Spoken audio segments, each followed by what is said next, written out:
She's 79 years old. She tells me that she walks up that hill every day.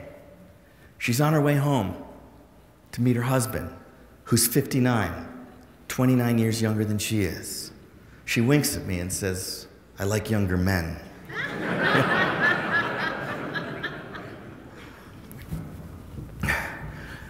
The other man takes a step towards me.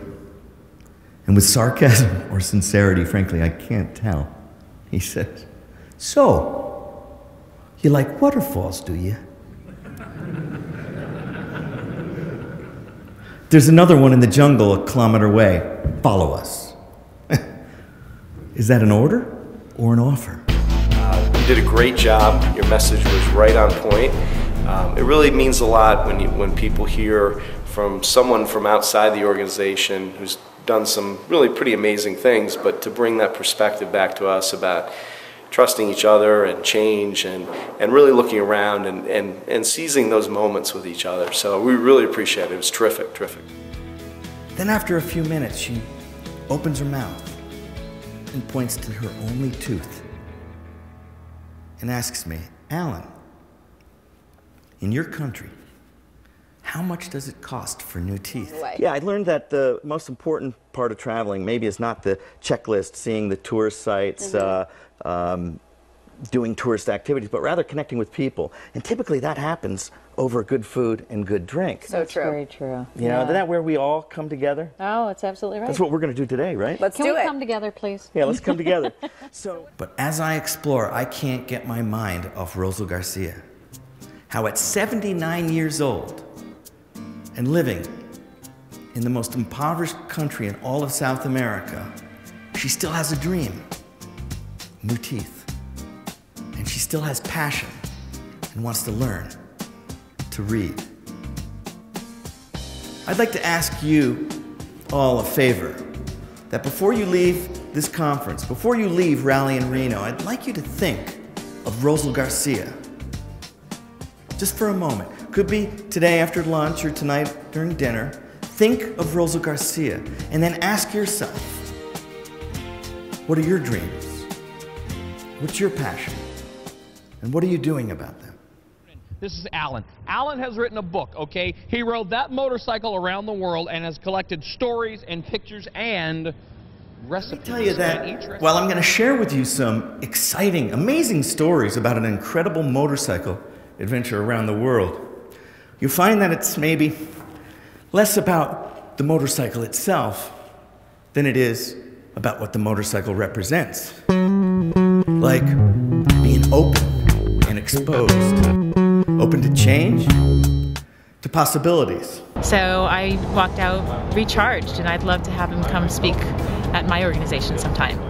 About broadening your perspective, having a wider view.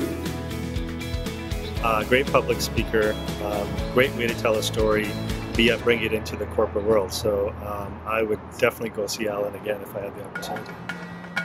About exploring something new or trying something new. And about expanding our world view.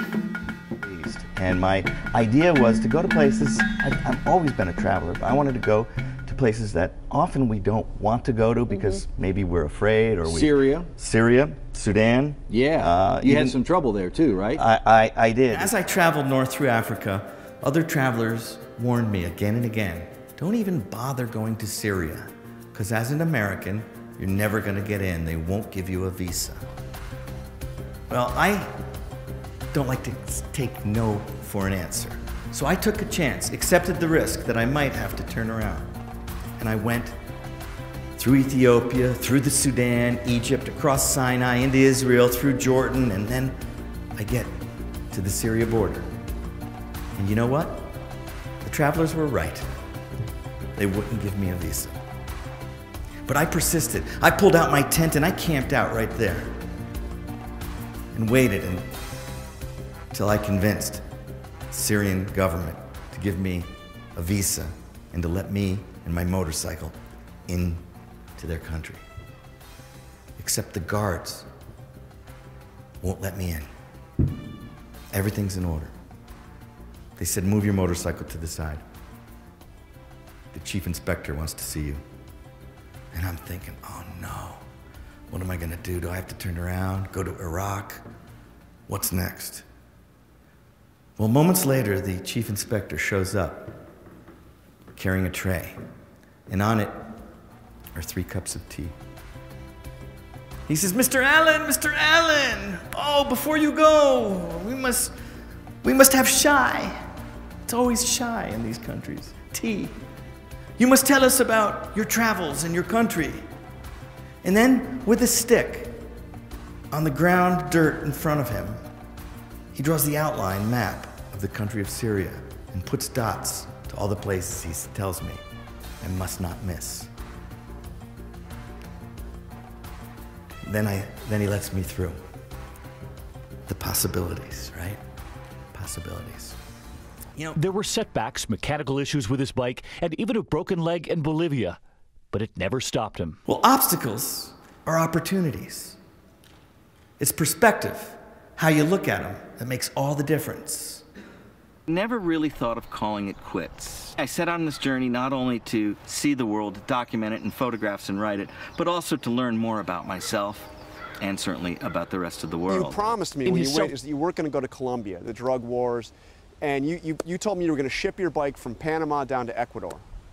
And you ended up just saying what the hell and going and driving to Colombia. So here I am sitting at the edge of Panama looking over at South America, and there's Colombia right there. And I'm thinking, I didn't pack my motorcycle up and sell everything I own to travel only the safe route.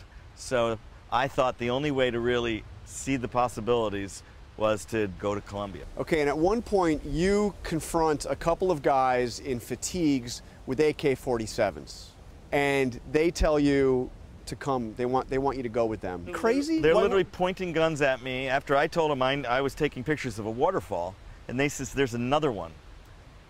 Follow us." And you really opened my mind, and you opened my spirit of adventure. He said, "So, you like waterfalls, do you?" They actually were taking They actually really did. Here I am standing with a waterfall behind me with a guy with an AK-47 right next to me. But then there's a shot with you holding the AK-47. What the heck's that all about? The other guy's taking a picture, and I looked at him and I said, "Wow, can I check out your gun?" Crazy, right? Yes. So, to my surprise, he puts his gun in my hands, warns me it's loaded, and there's no safety. Oh, great. All right, well, you got out of there alive. That's what counts. Now, mind you, I am standing on the side of the road in the most dangerous part of Colombia, and nobody knows I'm here. On one side of me, I've got 2 men with guns ordering me into the jungle with them. On the other side is my motorcycle with 200 pounds of everything I own. It's my ticket to escape. But if I run, will they shoot? Now, what would you do?